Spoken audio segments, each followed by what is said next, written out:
Why do some customers say yes and some customers say no? You see, the problem people have is they don't fully understand why does someone tell them yes and why does someone tell them no. Typically, when we get a yes, we feel really good about ourselves. We get on an emotional high. We have a perceived value we've brought to the marketplace. And when someone tells us no, we often take a moment to reflect and look back and say, where did I go wrong?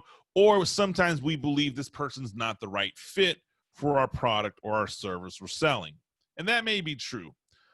But the problem that sales professionals have is they don't fully understand the psychology of why someone says yes or why someone says no. They don't understand the psychology of consumers.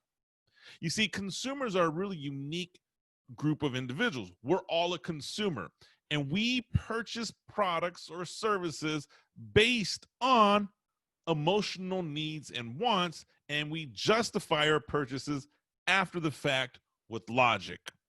Think about that for a second. We purchase our products or services that we want based on emotional needs and wants, and then we justify the purchases after the fact with logic. That is why people purchase products. And the reason someone says yes is because they tug at that emotional need.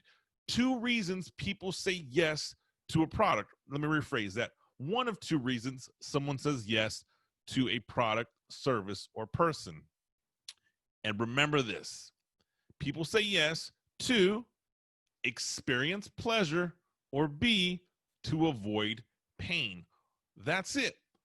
If you have a product or service that you can sell and deliver to someone that can help that person avoid a pain, then when they avoid that pain, they're going to say yes to your product or service. Nobody wants to experience pain. If you have a product or service that you sell to someone that can enhance this person's quality of life, that can provide pleasure, then this person will say yes to your product or service. Again, pain or pleasure. That's the reason someone says yes or no. If you've painted a picture of a pain that is so bad, when someone says no to you, the idea of experiencing the pain that you've painted isn't a life that that person wants. They're naturally going to say yes.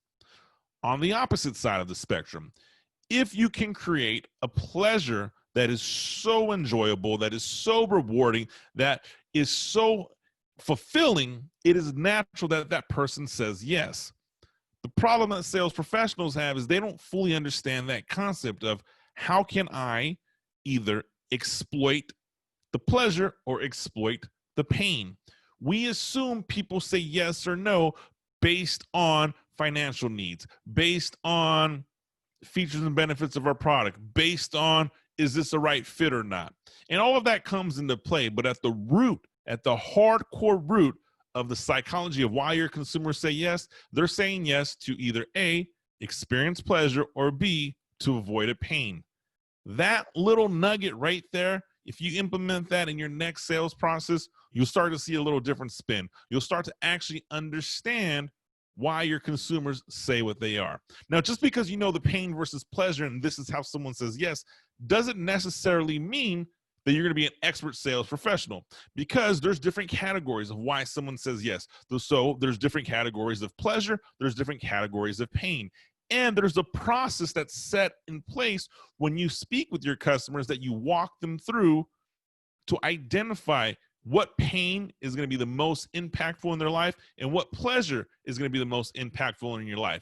And to learn that, well, I definitely recommend you reach out to me.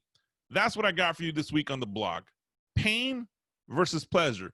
People say yes to either experience pleasure or to avoid pain. People purchase with emotions, justify with logic after they make the initial purchase. That is the sales industry's dirty little secret. I'm sure you already know that one. But pain versus pleasure, implement that right away. Now do me a favor, guys. Today only, please click subscribe, leave a like, leave a comment. Even if it's a thumbs up, I'll give you a thumbs up back. Thanks so much. I'm Anthony Garcia. I'll see you next week.